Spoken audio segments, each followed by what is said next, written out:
Hi folks, today's video is about some of my favourite things in the design world, and those are typography and particularly lettering. So without further ado, I'm going to share my favourite books on my shelves that are to do with this topic. The first one is this one here, and this is Scripts by Stephen Heller and Louise Filley, and I've got a few of Louise Filley's books in this video because they are great. But this is just... The subtitle is Elegant Lettering from Design's Golden Age.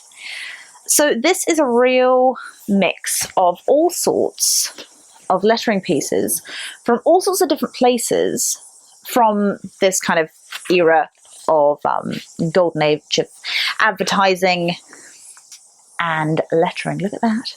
It's so colourful. So there is a real range of stuff in here. You have quite subdued, understated stuff, and then I think there's some signage later on here. Oh, there's a section on sort of script and handwriting. These are from, I think there's some from letters and sort of receipts and all sorts of things. And if we go a bit further on, oh yeah, here are some alphabets or some examples of different types of scripts as well. These look like they're Italian, and I believe this book is divided up by place, which we'll be able to see in just a moment. Yes, so we start with the French. So here, and it gives you a little bit of a background at the beginning as well. There's some text, and there's an Italian section, and I think a British section. There might be an American section too. But yeah, it is just full of inspiration basically, and if you are into vintage typography in particular, then this is a great resource. I do find myself going to this quite often for different ideas, because scripts can be just so diverse, and that's what I love about them, and that's what I love about lettering, is that there are just infinite numbers of ways to draw the same letter forms. So this is another of my favourites, and in fact I would say that this book here is the most practical if you want to learn lettering and typography. So this is In Progress by Jessica Hische, who is the queen of lettering, or one of the queens of lettering out there at the moment.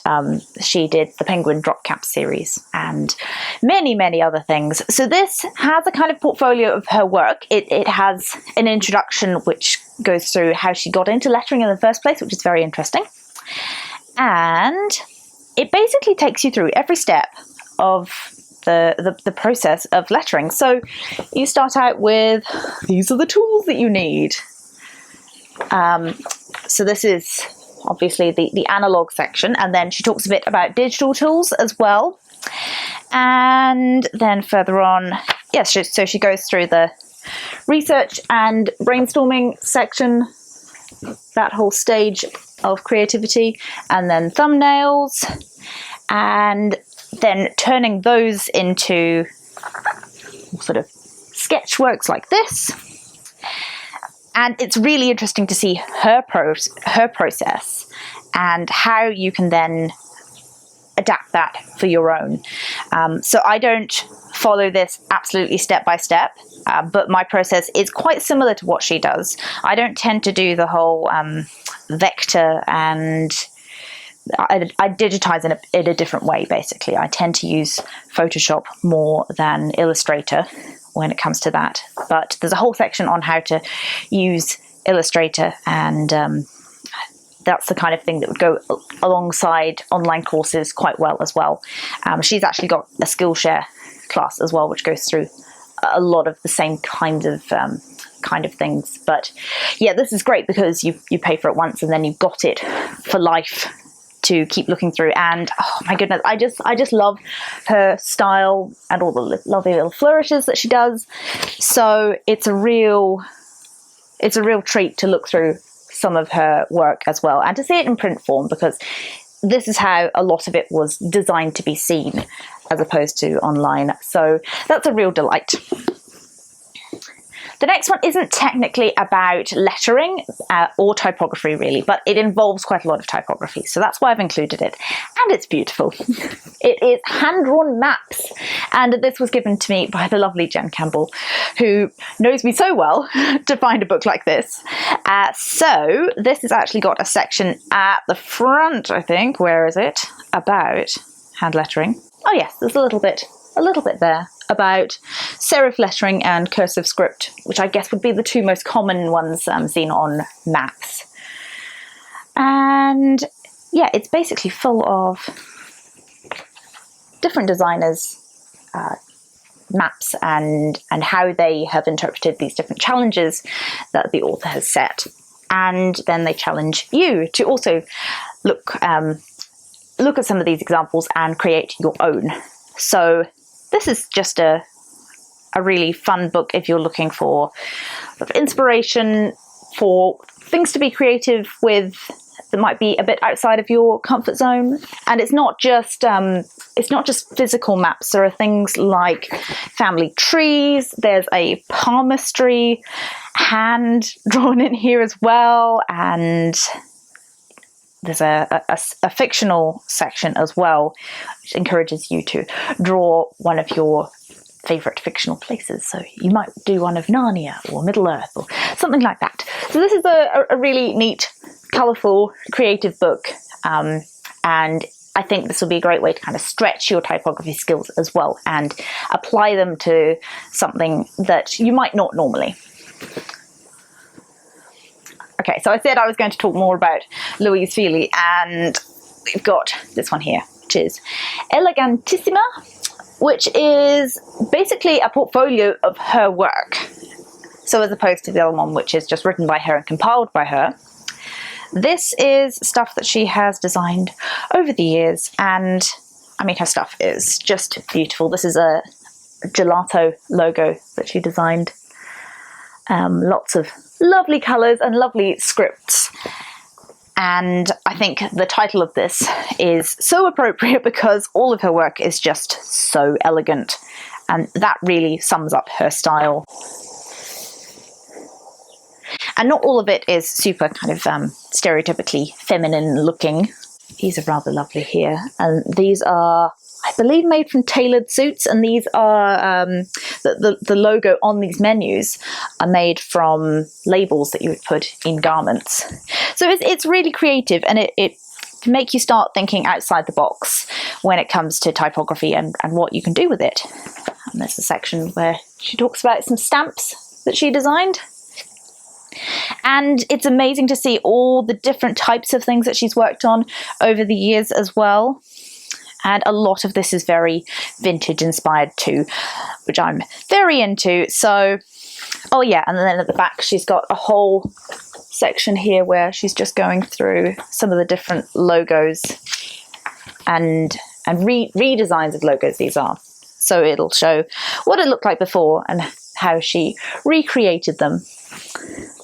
So that's an absolutely wonderful book, full of inspiration.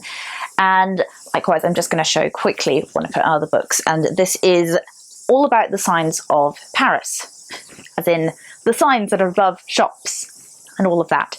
She's also got one of these for Barcelona, and I think maybe another city as well. I can't quite remember, but these are great. Which is why they're here. They're split up into different eras and styles. So there's an Art Deco section, all sorts of really interesting letter forms that you don't see so often now. And oh, I mean, I could look at this for hours. You've got mosaics, and then you've got lighting up signs. That's not what they're called. Neon signs, that's what they are. And oh yeah, from the underground as well, from the metro.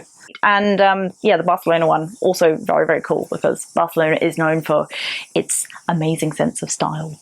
So, as is Paris, obviously. So the final one is not as glamorous or exciting, but this is probably the one that I use the most in my day-to-day design. And this is Early Advertising Alphabets. initials and typographic ornaments. This is one of the Dover Pictorial Archive books. And I actually picked this up secondhand. I'm not sure if this particular one is still in print, but you can certainly pick up secondhand ones of these, and they can be really cheap as well. What I love about these is that it gives you the whole alphabet of something, or usually it'll give you quite a lot of an alphabet. So these are designed for tracing or photographing or scanning and using in your digital work. They come in all these different styles. It's just heaps in here. I tend to use this more for inspiration than for actually scanning and copying, but it would also be a great exercise if you're getting into lettering to trace some of these and get the sense of some of the letter forms. And that's always a good practice thing to do. But yeah, these drop caps, really William Morris inspired ones. I don't think these are actually, oh no, these are German ones. But yeah, very much in that style, which I love. And then at the back, you've got lots of ornaments. And these are probably the things that I use more often than the letters themselves, where I might copy it a bit more directly. There's heaps of inspiration there. If you're a designer and like doing illustration and lettering, I would highly recommend you get a few of these in your personal library because they are absolutely invaluable tools. So those were the books on my shelf about lettering and typography in particular. These are the pictorial ones. I have got some that are a bit more dry and a bit less exciting. So I might share those in another video if you're super interested in that kind of thing, but they're not quite as exciting to show. This is actually the first in a series where I'm going to be talking about some of my favourite sections of books in my library. I've got one on art books, one about all my books on book design, and there's quite a stack. One of my favourite picture books as well. So some really interesting books that I maybe haven't shared that much before and are usually to do with design and book design particularly. So these are all things that I use as inspiration. So look out for those. And if you have any recommendations of books that are similar to these that you think I would like, or you think that people reading the comments might like, then please do share them down below. That would be fantastic. And yeah, I will see you in the next one. Bye.